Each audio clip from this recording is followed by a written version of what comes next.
Hello, friends.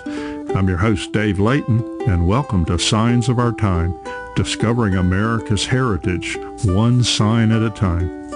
This podcast is designed to provide the story behind the story found on America's roadside historical signs. In today's episode, I'm speaking with Griffin Hansen. I'll let Griffin introduce himself and tell us about his unique activities that are associated with historical markers. Recently, I've had conversations with some folks that are involved with historical markers. They have a passion for our heritage, and they approach it from everything from manufacturing, developing them, repairing them. And so Griffin has a unique niche in that area, and I'm going to let him tell us about it. Hello, Griffin. Hey, Dave, how are you? I'm doing good, my friend, if I can get my tongue untangled. Well, let's begin. Just tell us a little bit about yourself. Well, like you mentioned, I run a organization that works in a specific part of preserving heritage, America's heritage, and that is America's animated film heritage. And so I run an organization called the Animation Education Association. We like the rhyme. And what we do is we work with historical societies all across the United States to install historical markers or monuments for artists who made a big difference in the medium of animation. We like to say that there's a lot more out there than just Walt Disney. Yeah. And it's been really incredible through this project to not only get to preserve these people's stories and help enrich the local communities through these fun projects, but also give the families of these artists who otherwise haven't maybe had the chance to properly get their flowers or hear how people feel about their grandfathers or even their parents or somebody's art. It's really terrific to give the people who are still on this earth the opportunity to be complimented and to get the love and the flowers for the people that we're memorializing as well, because of course it's really great to do something that sort of helps keep their family alive. Okay, and so I notice looking on different social media that you have out there, and by the way, we'll put some links to some of those in the show notes, but you're kind of focusing on historical markers, and I think that's fascinating. How you are preserving a lot of this about the animation industry through the historical markers. Well, we do the markers, and specifically we do the single post markers, those aluminum ones. So you and I know, but just for the folks at home, you'll be driving down the road and you'll see a single post, a pole, and it'll have a big aluminum sign on top. And usually it's made by a studio called Seawall. That's who we use, and they're in Ohio. And Dave's talked to them before in a really great episode. And yeah, so we'll usually work with a state historical society because a lot of states in the U.S. have a program already set up. Wisconsin, for instance, we did a marker there, and they have all the paperwork and stuff you fill out, and then they have a very uniform way of doing it. Florida, New Hampshire. Oklahoma. We're doing one in Oklahoma in about a year or so. So it is really terrific that a lot of states have the infrastructure already in place for you to just approach them and say, we'd like to do this sign and we'd like to do this, that, and the other thing. And that's plenty of fun, but it's also really great when we get to sort of bend the rules a little bit. A state like California, when we reached out to the family of a gentleman named Steven Hillenberg. He was the creator of SpongeBob SquarePants, and originally I thought it would be a fine idea to do a sign, just a little marker, and when I reached out to his wife and his son, they thought that it might be more fun if we put a commemorative bench at the school where he went to when he was in high school. That's in Anaheim, California. So even though my preference, well, I wouldn't say preference, even though my idea when I start these projects is to do those single post markers, when we run into a situation where the family says, wouldn't this be cooler? Or wouldn't this be a better way to commemorate them? Or something like that, then I'm usually all game because it just makes it even more fun. Okay, that's great. So I like what you're talking about there because in our case, I was mentioning to you about the group that I belong to called Sojourners, and we're going to do a historical marker. We're actually going to have it as a kind of a park where we're going to have bricks, or commemorative bricks there with people's names that have been or are sojourners and the date they sojourn, that kind of stuff. So, yeah, you can go all kinds of different directions when it comes to historical markers. Yeah, I've I'm not seen, like a purist or anything. yeah, I if I see one on a wall or if I see one on a rock or something, I don't think that it's lesser than the posts or whatever. I still stop and read yeah. it. Uh, I have um, I have had the historical marker database Hmm. director or editor on here, and J.J. Pratt on my show. And when you go to the database and look, there's all kinds of styles and Hmm. makeups of historical markers. So, but you said that you kind of focus on the animation industry. Um, I mean, that's a rich heritage. I do think about Walt Disney when I think of animation, but I do know there's lots and lots of other animation that's done out there. Well, and So, that's just the thing is there's no reason to apologize because the reason that we even feel incentivized to do it in the first place is just that. I don't think that the issue is people don't know anybody besides Walt Disney. I yeah, think the issue is people besides Walt Disney haven't properly received the accolade. yeah, So yeah. when we come out and we do these projects, I don't, in honesty, I don't think these people are going to have their own theme parks and amusement parks Yeah, and rumors of them being cryogenically frozen or anything that extravagant. But it's still just to do something to make someone else say, "Oh, I didn't know that this artist made this," and "Oh, I didn't know they were from my hometown." While I'm at it.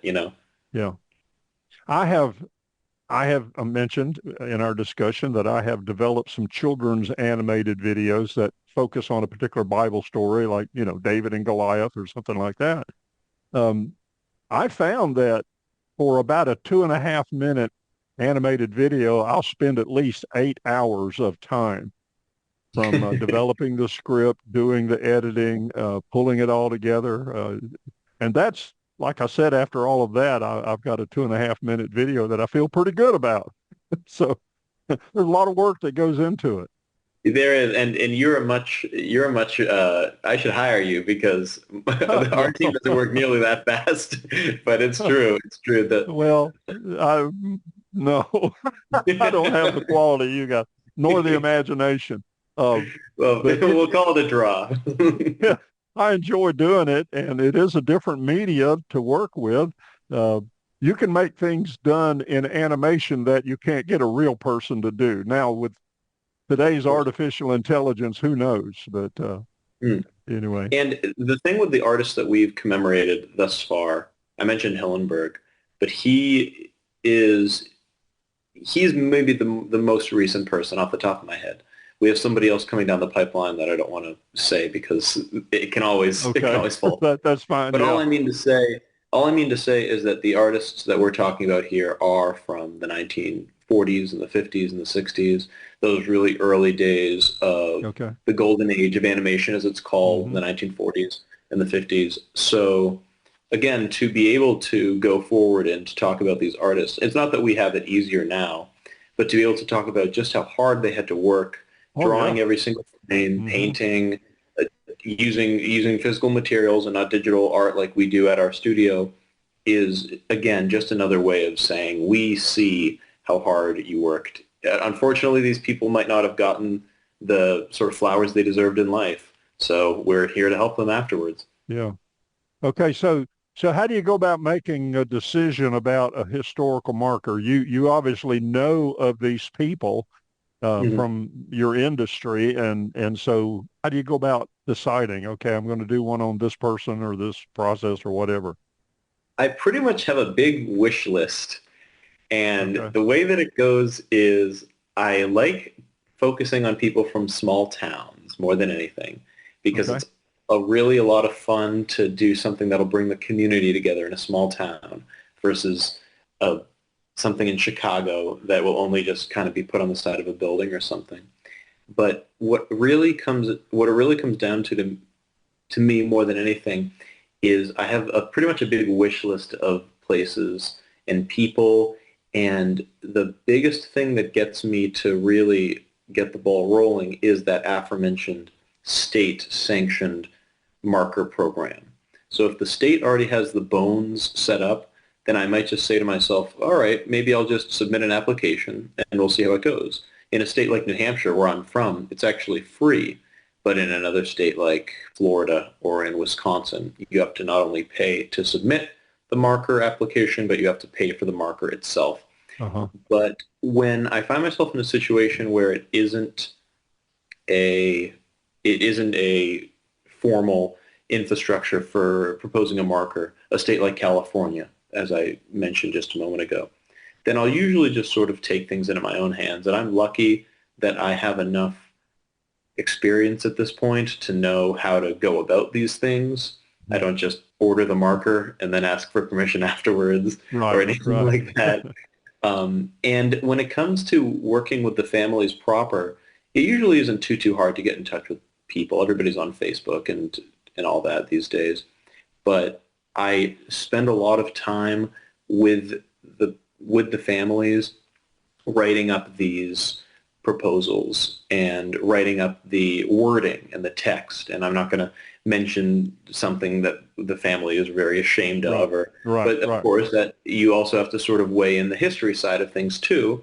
So if it's something that, let's say Nixon was an animator, and if we couldn't leave out the Watergate thing, even if the family really asked or something like that. Now, luckily, I've never been in a situation where it's been so prescient that we got in an argument over it or anything.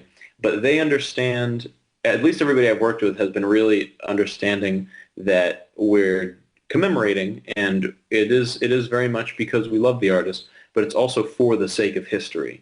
It's not just a sort of fan page. Dave Layton was the greatest and sweetest and kindest artist. We have to use quantitative, concrete things that you can prove. Right. So maybe Dave Layton wasn't the sweetest and kindest and nicest artist, but Dave Layton was very influential because he did this, and that's how we go about it more than anything. They usually get that pretty well. Yeah, I like what you said though about small towns, because that kind of lends itself to, there's so many people out there that have done remarkable things, Mm-hmm. and we don't know about it. And we can find that there's a tremendous interest and connection. And, I talk about the great heritage of our nation. There's so many unknown and yet pretty important folks in our life. So you're helping capture some of that. So yeah, I would hope so at least. But what it comes down to more than anything is a historical marker for a animator or a astronaut or a paleontologist, a president, anybody on Earth. It being in a tiny little small town, if that's where that person is from, as somebody from a small town myself, it shows the people who live there that really great artists, really great thinkers, really great speakers, politicians, astronauts, whatever you want to say, can come from anywhere. Yeah. I'm from a very tiny little town in New Hampshire, and when you read about artists and books and stuff, you hear about how they came from the big city and all that jazz, and you sort of say to yourself, or some people internalize the idea that all of the famous people on Earth were born in Los Angeles and died in New York or something like that. I would hope that our projects do a lot of work to help remedy the fears that people might have in these small towns that they can't go forth and really make great contributions to our society and, of course, the medium of animation or anything that they choose to do. Because to me, it would be really cool for somebody who maybe thought to themselves, well, I like to draw, but who's going to care about me? I'm just from Marinette, Wisconsin or something like that. Well, when they see that we put a historical marker in Marinette, Wisconsin for a man who drew cartoons, they might not think it's something so silly. Maybe one day they'll be the one that has a historical marker put up for them. I like that, Griffin. That is great. Who would have thought, Who would have thought? Exactly. It's got to come from somewhere, Yeah. Little Prattville, Alabama, Right. Yeah. Right.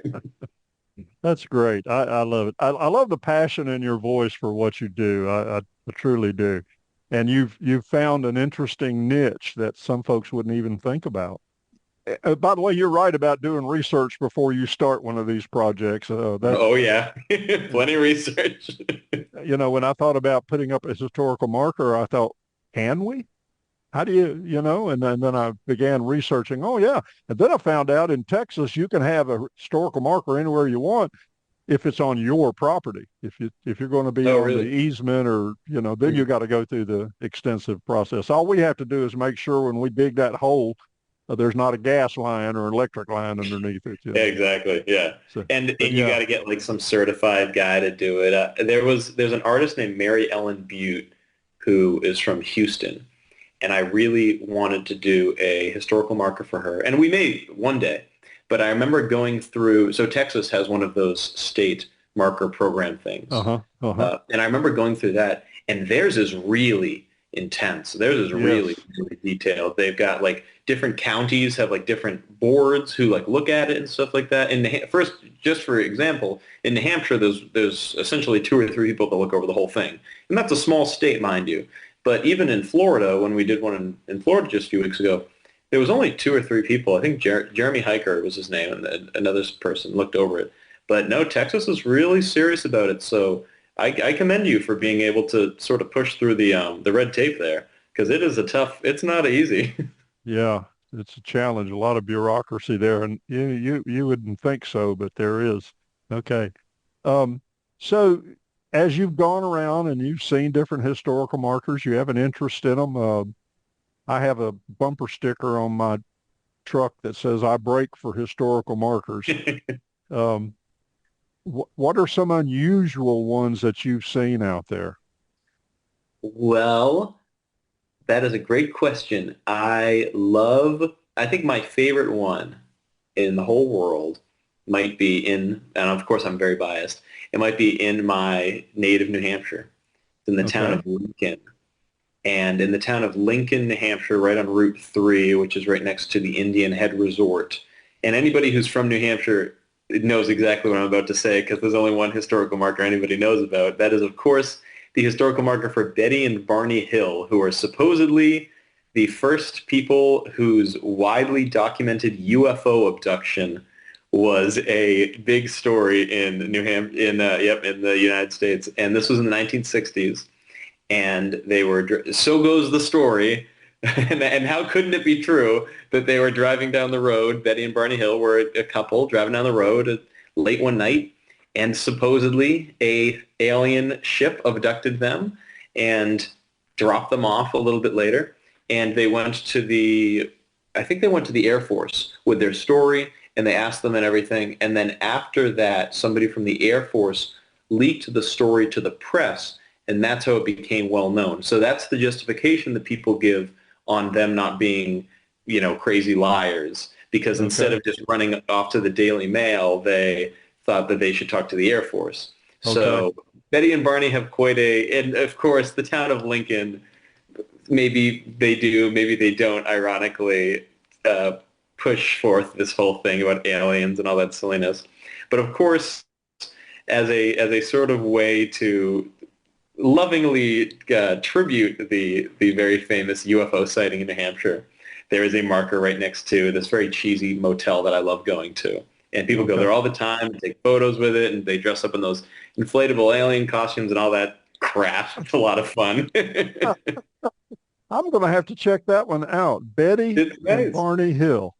Betty and Barney Hill, and it's right up. And I suppose if anybody's listening and they ever find themselves in the neighborhood, it's in a beautiful area. It's on Route 3, which is right near the Franconia Notch, and you can drive around and see the mountains and all this beautiful day tripping stuff, and then finish the day off looking at the alien abduction marker. Yeah, There you go. I like it. I like it. Alien abduction. One time, one guest, I forgot exactly who it was. Oh, it was J.J. Pratt's. I asked him about a unusual marker, and he said, well, there's one in San Francisco, the Golden Hydrant. And it was the only hydrant that survived and was working during the Great San Francisco earthquake. And Huh. so I did an episode on that one. So my podcast isn't just about unusual markers, but there are some pretty interesting ones out there. Um, I've I've got a lead to one that's at the bottom of Lake Erie, a historical marker, and I'm going to Really? the most remote. So, Hmm. and I guess you could say the most remote marker might be up on the moon when the Apollo Yeah, program when they was. left the little placard. I suppose Yeah, that's fair. I suppose that's yeah. fair. Now, there's something where they didn't have to go through any diplomatic red Oh tape. no. It's their marker. They were their own authority. That might also qualify as the most expensive historical marker. Yeah, I suppose So, so. If you think about it, you and I paid for it in so yeah, few yeah, words. So, for real. All right. Yeah, there's some great ones out there.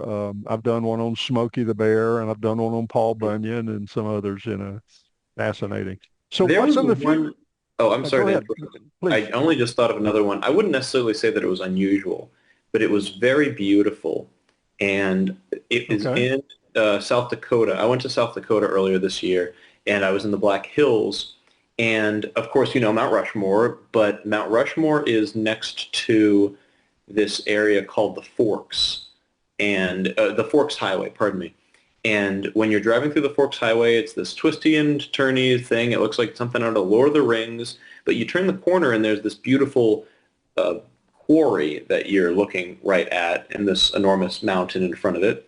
And right beside it, on the side of the bluff, is this beautiful marker, one of the aluminum post ones from Siwa.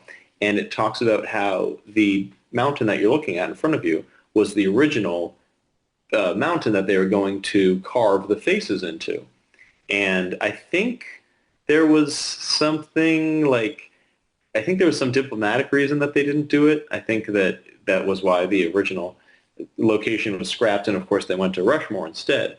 But it's Okay. really cool to have a marker, and this is something we try to do with ours, but it's really cool to have a marker that enhances and contextualizes your surroundings. Because I think what's really terrific about these projects that we do, yourself and myself and anybody that you've had on the show, is we're essentially taking, let's just call it like it is, you know, a book or a Wikipedia page or just a little bio or whatever, and casting it in aluminum and putting it out in the elements.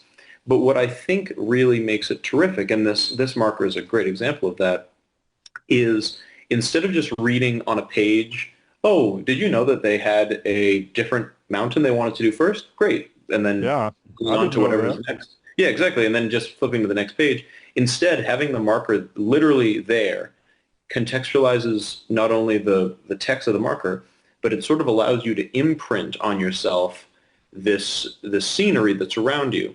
So let's just take the Stephen Hillenburg bench that I mentioned earlier, for example.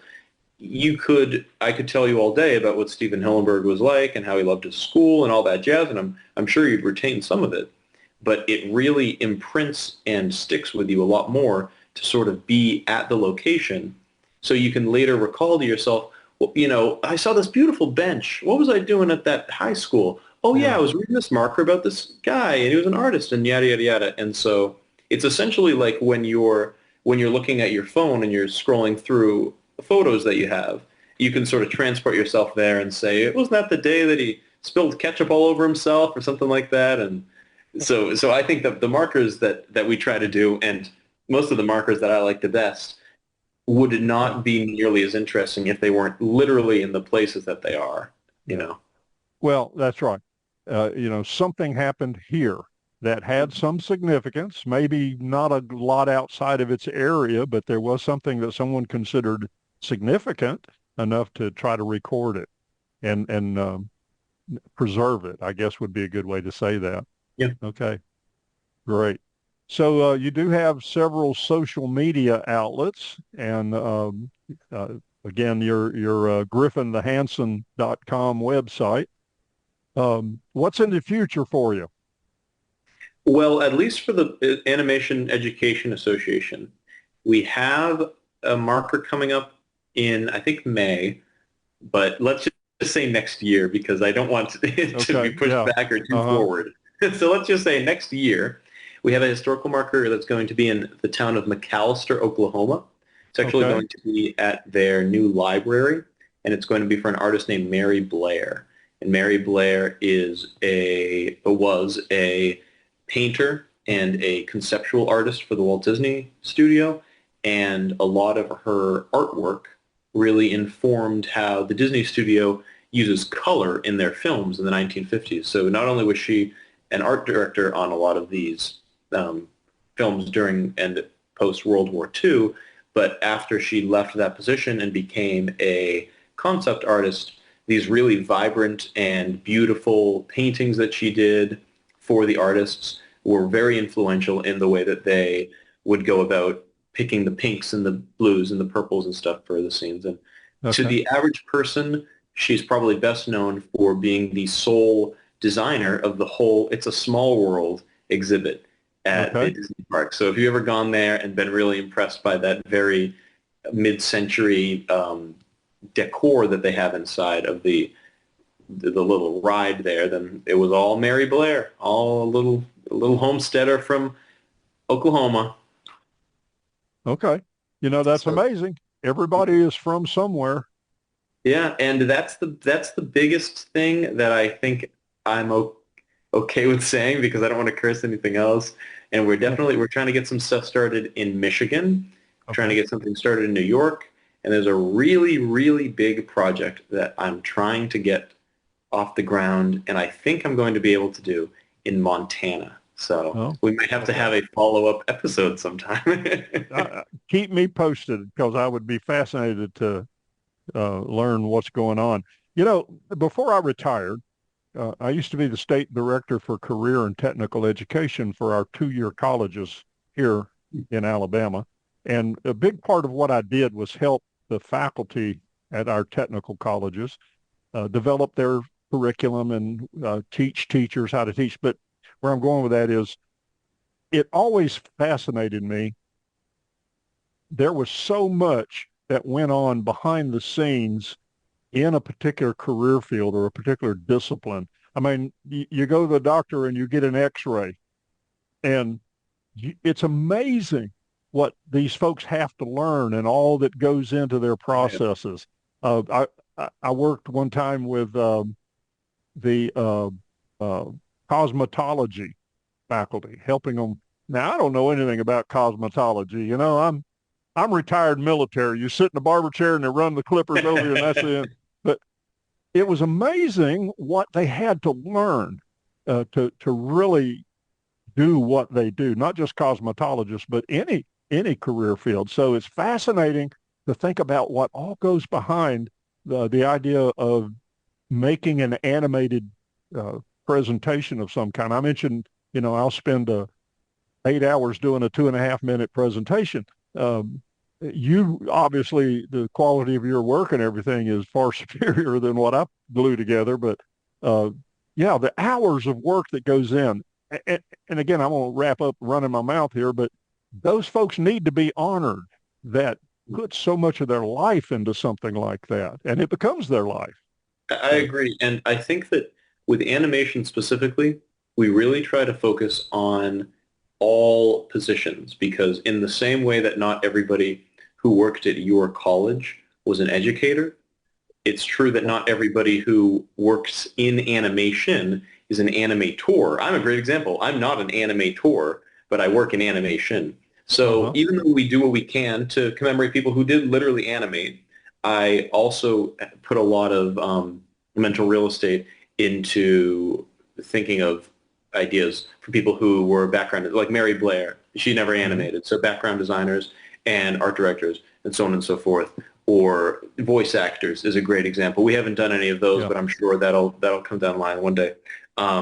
So again, this idea that there are just so many positions in the industry that, like, again, you're not remiss for only knowing about Walt Disney and maybe even just thinking that all I do is commemorate animators because it's no fault of your own. It's because the people who do these jobs aren't necessarily put on the pedestal that someone Right. like Disney is. So we do what we Yeah. can. Oh yeah, and it's a worthy cause and one that should be because we do like to recognize those folks. Yeah, when I was in the Air Force, think about the hundreds, maybe thousands of people who got that one pilot in that airplane and to fly. All the maintenance and Yeah. all the personnel, and everybody's. And yet it's that we see the pilot. We don't think about that whole vast resource behind that person making it happen. And so that's, yeah, the animator gets the credit perhaps, but there's a lot of folks in there, a lot of folks. A So lot of folks, the cheerleaders. yeah, yeah, yeah, everybody. Okay. Well, where can folks go to learn more specifically about, I'm going to mispronounce it. Is it Gruppet or Groupit? Gruppet Studios is the name of Okay. our production company, and you can check it out on YouTube or on Instagram or Facebook or LinkedIn or wherever you get your social media fix, I Okay. suppose. And the Animation Education Association also has their own social media presence. There's a Facebook and a Twitter and an Instagram for that as well. So you can find updates on projects there. The thing with the AEA is that we don't necessarily have like a set schedule for projects. It's sort of whenever it Right. happens, they get done. But hey, follow along and you'll be the first to know. Why not? I love it. I love it. Well, it sounds like folks that are very passionate about the industry, passionate about what they do.